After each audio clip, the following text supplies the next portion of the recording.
Au début, il est dit, car en lui habite toute la plénitude de la déité corporellement. Et Dieu répond, savez-vous ce que cela signifie? Vous êtes accomplis en lui. Dieu vous a mis en lui et vous êtes accomplis. La chose formidable, peuple de Dieu, est que Dieu dit que nous sommes justes. De nos jours, il y a certaines églises qui prêchent en enseignant ceci.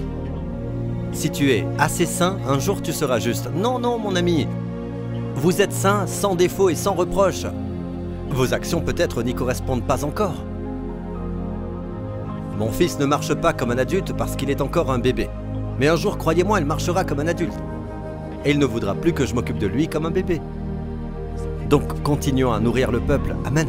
Pasteurs et chefs d'église, continuez à nourrir le peuple. Ne les découragez pas, nourrissez-les. Et il arrivera un moment où leurs actions correspondront.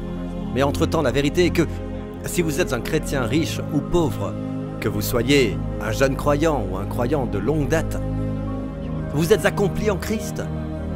Vous n'êtes pas moins accompli qu'un chrétien de 10 ans. Vous êtes accompli en Christ. Et c'est en Christ qu'habite toute la plénitude de ce qui est en Dieu. Donc ce que nous avons fait est que nous prenons notre point de départ, vous êtes accompli en Christ, et nous le considérons comme notre point d'arrivée. Voilà le problème. Nous disons aux gens, voilà le point d'arrivée. Nous pensons par notre propre nature, nous pensons comme un être humain. Alors que nous devrions raisonner comme Dieu, nous raisonnons comme les hommes. Le raisonnement de Dieu est qu'en réalité, vous êtes accomplis en Christ. Même si vous avez été sauvés ce matin, vous êtes accomplis en Christ. Maintenant, sortez de cette plénitude. Et elle tombera et paraîtra incomplète. Vous êtes toujours accomplis.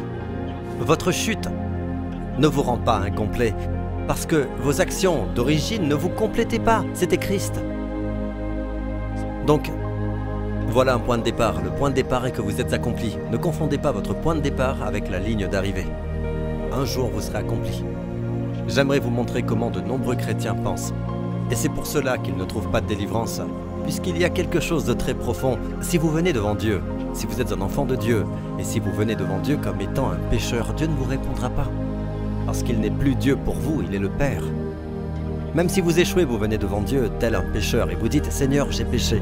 Je suis un pécheur sauvé par la grâce. Seigneur Dieu, aie pitié de moi. Sois miséricordieux envers moi, le pécheur. » Et si tu penses que tu copies l'homme dont Jésus parlait, qui n'a même pas encore été sauvé, tu es en train de te méprendre et tu es un enfant t'adressant au Père ou un pécheur t'adressant à Dieu. Auparavant, nous étions tous pécheurs et nous nous adressions à Dieu. En étant pécheurs, nous nous adressons à Dieu. Nous pouvons dire « Sois miséricordieux envers moi ». Un pécheur, et c'est vrai. Mais Dieu n'est pas uniquement Dieu pour nous. Il est notre Père. Et nous ne sommes pas des pécheurs pour lui, nous sommes ses enfants. Et notre cri devrait être « Abba ». Quand nous enseignons ce genre de choses, des miracles se produisent. Quelque chose à propos de la vérité dont le Saint-Esprit en témoigne. Vous savez, quand je prêche sur le repos de la foi en Jésus pour accomplir des miracles, il y a un titre qui s'intitule « Reposez-vous en votre foi en Jésus pour les miracles ». Je parle sur le fait de savoir quand vous êtes comblé en Dieu. Accompli. Que faites-vous? Vous vous reposez. Il n'y a pas de repos pour celui qui poursuit quelque chose, qui cherche à obtenir quelque chose. La victoire, priez pour la victoire. Mais il y a un repos quand nous prions d'une victoire. Vous priez et quand vous le faites, vous devez venir devant Dieu. Ne venez pas lancer vos requêtes devant Dieu. Venez sachant qu'il vous aime. Vous venez devant le Père. Ne parlez pas de lui comme le Dieu de l'univers, il est le Dieu de l'univers. Mais ne le voyez pas tel que le monde le voit. Vous avez une relation différente, il est votre Père. Un Père aime entendre votre voix. Dans le Cantique des Cantiques, il est dit « Fais-moi entendre ta voix ». Mais avant qu'il dise « Fais-moi entendre ta voix », il dit « Montre-moi ton visage ». Et dans la version de Martin, il dit « Fais-moi voir ton regard, fais-moi entendre ta voix ». Remarquez l'ordre, c'est de votre présence qu'il veut, pas juste votre voix. C'est une chose que Jessica me parle en étant sur les escaliers ou dans le salon et que moi je suis dans la chambre. « Papa ?» ?»« Oui ?» ?»« Mais j'aurais plus apprécié qu'elle soit devant moi. » Ce n'est pas agréable de parler comme ça, j'entends sa voix. Alors, la Bible nous dit que Dieu veut voir notre visage avant d'entendre notre voix. Quand vous venez devant Dieu avec une requête de prière, vous devez savoir qu'il vous aime. Quand vous êtes en sa présence. Arrêtez-vous un instant et sachez qu'il vous aime. Il est un Dieu qui a envoyé Jésus mourir pour nos péchés, mais désormais il est notre Père. Parlez et dites-lui Père. Prenez conscience que vous êtes dans la présence de celui qui vous aime infiniment. Il ne voit aucune erreur en vous. Et il se réjouit que vous veniez vers lui. Il se réjouit que vous lui fassiez confiance avec vos demandes de prière. Regardez et observez si vos prières ont été exaucées. Parce que quand vous avancez avec un mensonge, vous venez à lui comme s'il était Dieu. Vous sentez une distance. C'est un mensonge, tout ceci est un mensonge. Dieu ne supporte pas ce mensonge. Dieu ne peut pas répondre et accepter ce mensonge afin que Dieu réponde à vos prières. Il doit accepter ce mensonge. Et c'est pour cela que vous ne voyez pas de résultat. Bien souvent, ce ne sont pas uniquement les mots que vous dites, c'est tout simplement venir en sa présence et dire « Père ». Et sachez cela, il vous aime. La nouvelle alliance, ce n'est pas votre amour pour lui, mais plutôt son amour pour vous. Et sachez qu'il veut entendre votre voix. Il veut voir votre visage. Vous savez, quand je prie au Père, je commence normalement par « Père, merci de m'aimer ». L'avez-vous déjà remercié de vous aimer? Merci de m'aimer. Ça me donne l'impression qu'il m'aime. Bien avant que j'apporte ma demande de prière, je dois avoir ce sentiment. Je dois avoir ce sentiment qu'il me veut dans sa présence. D'entendre ma voix, de voir mon visage avant tout. J'ai besoin d'avoir cela. C'est ce qu'il me faut. Et je le répète, c'est la confiance que nous devons avoir en lui. Si nous savons qu'il nous entend, que nous avons la demande que nous voulions de lui. C'est extraordinaire. Il y a ce témoignage, juste ici, que j'aimerais partager rapidement. Êtes-vous bénis? Cela nous vient d'Honolulu.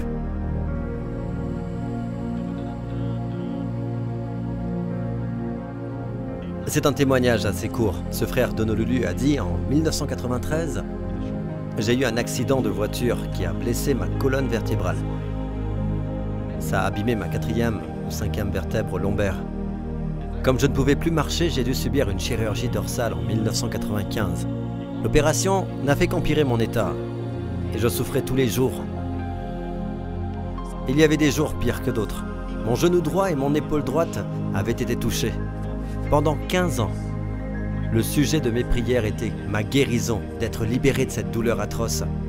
Puis en 2008, j'ai écouté une leçon du pasteur Prince intitulée « Reposez-vous en votre foi en Jésus pour les miracles ». Même avec la foi pour les miracles, nous ne disons pas « j'ai besoin d'avoir foi ». J'ai besoin d'avoir foi. Oh. Ce n'est pas la peine de se donner autant de mal. Vous êtes comblé, ça veut dire quoi? Est-ce qu'il y a un manque de foi? Non, ce n'est pas ça. Reposez-vous en lui. Si j'ai besoin de foi, il pourvoira à mes besoins. Connaissez-vous l'analogie de la vigne et des branches? Tout ce qui est dans la vigne coule dans les branches. Pour arrêter la sève, il faudrait que la vigne se serre. Je ferai de mon mieux. Et rien ne sort, vous voyez, d'accord? Et je continue. Pendant 15 ans, le sujet de mes prières était pour ma guérison, d'être libéré de cette douleur atroce. Et puis en 2008, j'ai écouté une leçon intitulée « Reposez-vous en votre foi en Jésus pour les miracles » par le pasteur Prince. J'en ai parlé à mon époux. Nous étions tous deux excités et bénis par ce que nous avions appris et cela a complètement changé ma façon de voir la foi. Je commençais à répéter, c'est ce qu'elle faisait. Je commençais à répéter ce que le pasteur Prince m'avait appris concernant la foi en Jésus. Mais je ne priais pour rien en particulier. Ce soir-là, 15 ans de douleur atroce. Cette nuit-là, alors que je me préparais à me coucher, mon dos s'est craqué et a fait un bruit quand je me suis légèrement penché sur l'évier. En rampant dans le lit, j'ai remarqué que mon dos ne faisait pas vraiment mal. Quand je me suis réveillé, l'agonie dans mon dos avait disparu. Quel beau miracle! Louons le Seigneur! Alléluia! Amen! Aucun raffut, pas de saut dans tous les sens, sans commander à longueur de temps. Uniquement le repos, juste en répétant à son mari ce que j'avais dit. À mesure que la journée progressait au travail, je sentais que mon genou et mon épaule ne me faisaient plus mal. J'ai même pu monter et descendre 2 étages.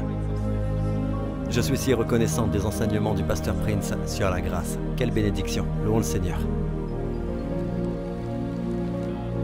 Merci Jésus. Peuple de Dieu, vous devez prêter attention aux enseignements des hommes. Que ce soit vos amis, vos collègues, vous l'affirmez, ceci n'est pas un enseignement naturel. La grâce n'est pas quelque chose de naturel. Voilà ce qui est naturel. Faites de votre mieux pour plaire à Dieu. Et un de ces jours, si Dieu observe que vous êtes assez sincère, que vous le méritez réellement, peut-être que vous serez plus comblé que John par ici, que Lucie là-bas, et tout ira mieux. Alléluia. Je vous le dis, j'exagère peut-être un peu, mais c'est ce que les gens pensent. C'est étonnant de dire que vous êtes accompli. Maintenant, avec ce sens de plénitude, avancez. Je vais vous montrer quelque chose, d'accord? Je suis un prédicateur contextuel, ce qui signifie que je prêche les choses dans le contexte. Cela apparaît dans la Bible. Dans Jean 19, il y a l'histoire de la croix. N'est-ce pas? Qu'est-ce que Jésus cria vers la fin? Tout est accompli. N'est-ce pas? Tout est accompli. Dans Jean 19, verset 30, il cria « Tout est accompli ». Ai-je raison? C'est ici que tout commence. L'instant qu'il cria « Accompli », nous commençons notre vie de chrétien avec un travail achevé. Quand Jésus dit « Tout est accompli », qu'est-ce qui est accompli? La coupe, au sujet de laquelle il priait dans le jardin de Gethsémanée, remplie de péché, de malédiction, remplie de jugement. Il l'a bu. Il a bu cette coupe, il la buva jusqu'à sa dernière goutte. Terminé, le jugement n'est plus. Il n'y a plus de jugement pour vous et moi. Qu'arrive-t-il à la loi de Dieu? Accompli. Et la sainteté de Dieu? Amplifiée. Parce que la sainteté de Dieu dit que si vous péchez, vous mourrez. Si quelqu'un meurt, Dieu ne dit pas « D'accord, peu importe, je vais compromettre ma sainteté ». Non, Jésus est mort à ma place. La sainteté de Dieu est amplifiée. L'amour de Dieu exprimé pour l'homme pécheur. Tout est accompli. Les tout premiers mots de Jésus à 12 ans dans la Bible étaient « Ne saviez-vous pas ?» Il le dit à son père et à sa mère. « Ne saviez-vous pas qu'il faut que je m'occupe des affaires de mon père ?»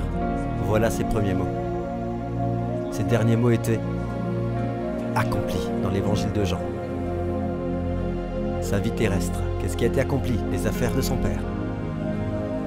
Que nos péchés soient pardonnés sur une fondation solide. Dans Jean 19, n'est-ce pas? Puis il est ressuscité des morts. Au 3e jour, les disciples avaient peur. Ils étaient dans la chambre haute, ils se cachaient derrière des portes closes. Jésus apparut. Et pour info, il n'est pas un fantôme. Il demanda à un de ses disciples de le toucher en chair et en os. C'est le genre de corps que vous et moi avons. Et c'est de la chair et des os, pourtant ça peut transcender le temps et les éléments. Vous ne pouvez comprendre tout cela aujourd'hui parce que nous sommes si confinés dans ce monde, mais dans le monde à venir, dans le corps que vous allez avoir, c'est un corps physique. Nous pouvons nous serrer la main, pourtant cela transcendra le temps et les éléments. Que quand l'enlèvement arrivera, il nous transformera avant de nous enlever, parce qu'il y a 2 choses à savoir sur notre nouveau corps. Nous pouvons transcender les éléments, même si vous êtes dans une salle de cinéma, même si c'est vous la star. Beaucoup d'entre nous, avec notre ancien corps, nous avons peur du vide, nous avons le vertige, donc il nous donne un nouveau corps sans peur.